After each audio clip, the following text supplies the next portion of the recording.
Hi hello ನಮಸ್ಕಾರ, welcome to my channel. ಇವತ್ತು ನಾನು ಒಂದು ಸ್ಪೆಷಲ್ ರೆಸಿಪಿ ನಿಮ್ಮ ಜೊತೆ ಶೇರ್ ಮಾಡ್ತಾ ಇದ್ದೀನಿ. ಅದೇನು ಅಂದರೆ ಸೂಪರ್ ಆಗಿರುವಂತಹ ಆಲೂ ಗೋಬಿ ಮೇಥಿ ಅಂತ. ಇದನ್ನು ನೀವು ಪೂರಿ, ಚಪಾತಿ, ರೋಟಿ, ಅನ್ನ ಯಾವುದ್ರ ಜೊತೆ ಬೇಕಾದರೂ ತಿನ್ಬೋದು. ತುಂಬ ರುಚಿಯಾಗಿರುತ್ತೆ. ಸೊ ಹೇಗೆ ಮಾಡೋದು ಅಂತ ನೋಡೋಣ. ಸೊ ಇಲ್ಲಿ ನಾನು ಒಂದು ಮೀಡಿಯಮ್ ಸೈಜಷ್ಟು ಕಾಲಿಫ್ಲವರಲ್ಲಿ ಒಂದು ಅರ್ಧದಷ್ಟನ್ನು ಕಟ್ ಮಾಡಿ ಇಟ್ಕೊಂಡಿದ್ದೀನಿ. ಅದನ್ನು ನಾನು ಬಿಸಿನೀರಲ್ಲಿ ಒಂಚೂರು ಅರಿಶಿನ ಮತ್ತು ಒಂಚೂರು ಉಪ್ಪು ಹಾಕಿ ನೆನೆಸಿಟ್ಕೋತಾ ಇದ್ದೀನಿ. 10 ಮಿನಿಟ್ಸ್ ಅಷ್ಟು ನೆನೆಸಿಟ್ಕೋತೀವಿ. ಸೊ ಹೀಗೆ ನೆನೆಸಿಟ್ಕೊಳ್ಳೋದ್ರಿಂದ ಅದರಲ್ಲಿ ಏನು ಹುಳಗಳು ಅಥವಾ ಬ್ಯಾಕ್ಟೀರಿಯಾಸ್ ಇದ್ದರೆ ಅದು ರಿಮೂವ್ ಆಗೋಕ್ಕೆ ಹೆಲ್ಪ್ ಆಗುತ್ತೆ. ಇದ್ರ ಜೊತೆಯಲ್ಲಿ ಒಂದು 6-7 ಆಲೂಗಡ್ಡೆನ ಅದೇ ಸೈಜ್ ಕಟ್ ಮಾಡಿಕೊಂಡು ಇಟ್ಕೊಂಡಿದ್ದೀನಿ. ಜೊತೆಗೆ ಅರ್ಧ ಕಟ್ಟಷ್ಟು ಮೆಂತ್ಯ ಸೊಪ್ಪು, ಇದನ್ನು ಸಹ ನಾನು ಒಂಚೂರು ಉಪ್ಪಿನ ನೀರಲ್ಲಿ ಒಂದು 20 ನಿಮಿಷ ನೆನೆಸಿಟ್ಕೋತೀನಿ. ಹೀಗೆ ನೆನೆಸಿಡೋದ್ರಿಂದ ಇದರಲ್ಲಿರೋ ಕಹಿ ಕಡಿಮೆ ಆಗುತ್ತೆ. ಈಗ ಮಾಡೋದು ಹೇಗೆ ಅಂತ ನೋಡೋಣ. ಇಲ್ಲಿ ಬಾಣಲಿಲಿ ಎಣ್ಣೆ ಇಟ್ಟಿದೆ. ಎಣ್ಣೆ ಕಾದ ನಂತರ ಅರ್ಧ ಸ್ಪೂನಷ್ಟು ಜೀರಿಗೆ ಹಾಕ್ಕೊಂಡಿದ್ದೀನಿ. ಆ ಜೀರಿಗೆ ಒಂಚೂರು ಫ್ರೈ ಆಗ್ತಿದ್ದಂಗೆ ಒಂದು 5-6 ಮೆಣಸಿನ್ಕಾಯಿನ ನಾನು ಉದ್ದುದ್ದ ಹೆಚ್ಚಿಟ್ಕೊಂಡಿದ್ದೀನಿ, ಅದನ್ನು ಹಾಕ್ಕೊಂಡಿದ್ದೀನಿ. ಇದೆರಡನ್ನು ಫ್ರೈ ಮಾಡ್ಕೊಂಡ್ಮೇಲೆ ಆಲೂಗಡ್ಡೆ ಹಾಕೋತಾ ಇದ್ದೀನಿ.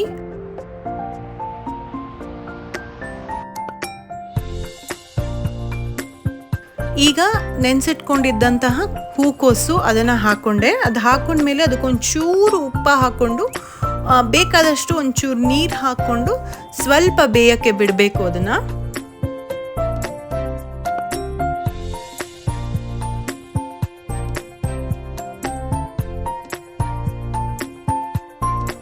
ಅದು ಒಂದು ಸ್ವಲ್ಪ ಬೆಂದಮೇಲೆ 1 ಸ್ಪೂನಷ್ಟು ಅಚ್ಕಾರದ ಪುಡಿ, ಹಾಗೆ 1 ಸ್ಪೂನಷ್ಟು ಧನಿಯಾ ಪುಡಿ, ಹಾಗೆ ಅರ್ಧ ಟೀ ಸ್ಪೂನಷ್ಟು ಜೀರಿಗೆ ಪುಡಿ ಹಾಕ್ಕೊಂಡು ಚೆನ್ನಾಗಿ ಕಲಿಸ್ಕೋಬೇಕು.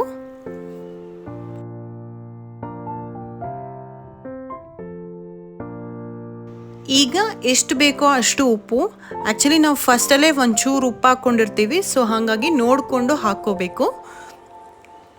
ಉಪ್ಪು ಹಾಕಿ ಬೇಕಾದರೆ ಇನ್ನೊಂಚೂರು ನೀರು ಹಾಕ್ಕೊಂಡು ನೀವು ಇದನ್ನು ಇನ್ನೊಂದು ಸ್ವಲ್ಪ ಚೆನ್ನಾಗಿ ಬೇಯೋಕ್ಕೆ ಬಿಡಬೇಕು. ಈ ಗೋಬಿ ಆಗಲಿ ಮತ್ತು ಆಲೂ ಆಗಲಿ ಇದು ಎರಡು ಚೆನ್ನಾಗಿ ಬೇಯಬೇಕು, ಬೆಂದು ಮೆತ್ತಗಾಗಬೇಕು.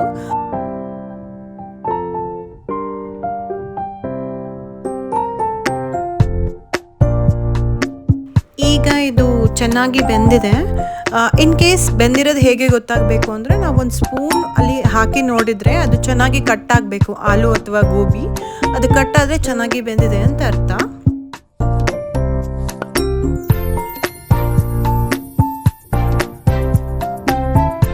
ಈಗ ಇದಕ್ಕೆ ನಾನು ನೆನೆಸಿಟ್ಕೊಂಡಿದ್ದಂತಹ ಮೇಥಿ ಅಂದರೆ ಮೆಂತ್ಯ ಸೊಪ್ಪನ್ನು ಹಾಕ್ತಾ ಇದ್ದೀನಿ.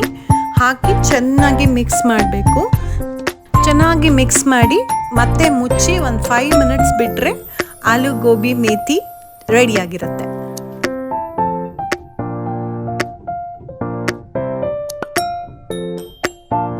ಇದಕ್ಕೆ ನಿಮಗೆ ಬೇಕಾದರೆ ಜಿಂಜರ್ ಗಾರ್ಲಿಕ್ ಪೇಸ್ಟ್ ಅಂದರೆ ಶುಂಠಿ ಬೆಳ್ಳುಳ್ಳಿ ಪೇಸ್ಟ್ ಕೂಡ ಹಾಕೋಬೋದು. ಇನ್ನು ಟೇಸ್ಟ್ ತುಂಬ ಚೆನ್ನಾಗಿರುತ್ತೆ. ಬಟ್ ನಮಗೆ ಇಷ್ಟ ಆಗೋದಿಲ್ಲ ಅಂತ ನಾನು ಹಾಕಲಿಲ್ಲ. ಬಟ್ ನಿಮಗೆ ಬೇಕಿದ್ರೆ ನೀವು ಆ್ಯಡ್ ಮಾಡ್ಕೋಬೋದು.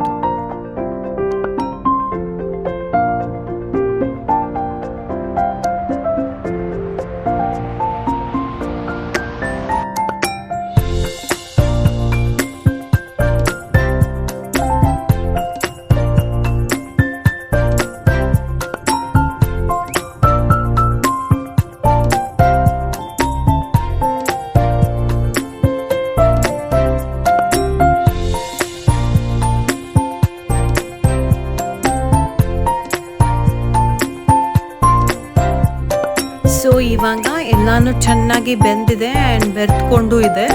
ಸೊ ಲಾಸ್ಟ್ ಒಂದು ಇಂಗ್ರೀಡಿಯೆಂಟ್ ನಾನು ಹೇಳೋದು ಮರ್ತೋದೆ. ಸೊ ಈಗ ನಾವು ಒಂದು ಅರ್ಧ ಟೀ ಸ್ಪೂನಷ್ಟು ಗರಂ ಮಸಾಲಾನ ಆ್ಯಡ್ ಮಾಡಿ ಒಂದು ಒಳ್ಳೆ ಮಿಕ್ಸ್ ಕೊಟ್ಟರೆ aloo methi gobi is ready to serve. ನಾನು ಆವಾಗಲೇ ಹೇಳ್ದಂಗೆ ಇದನ್ನು ನಾವು ಪೂರಿ, ಚಪಾತಿ, ರೋಟಿ, ಅನ್ನ ಯಾವುದ್ರ ಜೊತೆ ಬೇಕಾದ್ರೂ ನಂಚ್ಕೊಂಡು ತಿನ್ಬೋದು. ತುಂಬ ಟೇಸ್ಟಿಯಾಗಿರುತ್ತೆ ಆ್ಯಂಡ್ ತುಂಬ ಡಿಫ್ರೆಂಟಾಗಿರುತ್ತೆ ಕೂಡ. ಸೊ ನಿಮಗೆ ಈ ರೆಸಿಪಿ ಇಷ್ಟ ಆಗಿದ್ದರೆ ನೀವು ಟ್ರೈ ಮಾಡಿ, ಹೇಗಿತ್ತು ಅಂತ ಕಮೆಂಟ್ ಮಾಡಿ ತಿಳಿಸಿ.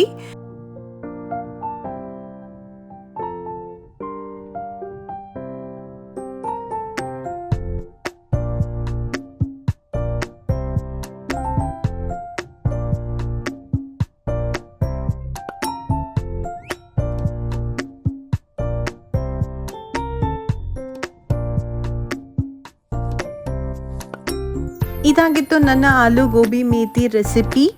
ಮತ್ತೆ ನಾನು ಸಿಗ್ತೀನಿ ನಮ್ಮ ಮುಂದಿನ ವಿಡಿಯೋದಲ್ಲಿ. ಮುಂದಿನ ವಿಡಿಯೋ ಒಂದು ಸ್ವಲ್ಪ ಸ್ಪೆಷಲ್ ಆಗಿರುತ್ತೆ. ಯಾರ್ಯಾರಿಗೆಲ್ಲ ಸ್ವೀಟ್ ಸ್ಟೋರ್ ಬಗ್ಗೆ ಇನ್ಫಾರ್ಮೇಷನ್ ಬೇಕು please watch my next video ಅಂತ ಹೇಳ್ತಾ, ಅಲ್ಲಿವರೆಗೂ ಯಾರೆಲ್ಲ ನನ್ನ ಚಾನಲ್ ಸಬ್ಸ್ಕ್ರೈಬ್ ಮಾಡಿಲ್ಲ ಪ್ಲೀಸ್ ಸಬ್ಸ್ಕ್ರೈಬ್ ಮಾಡಿ, ನನ್ನ ರೆಸಿಪಿ ಟ್ರೈ ಮಾಡಿ ಹೇಗಿತ್ತು ಅಂತ ಕಮೆಂಟ್ ಮಾಡಿ ತಿಳಿಸಿ.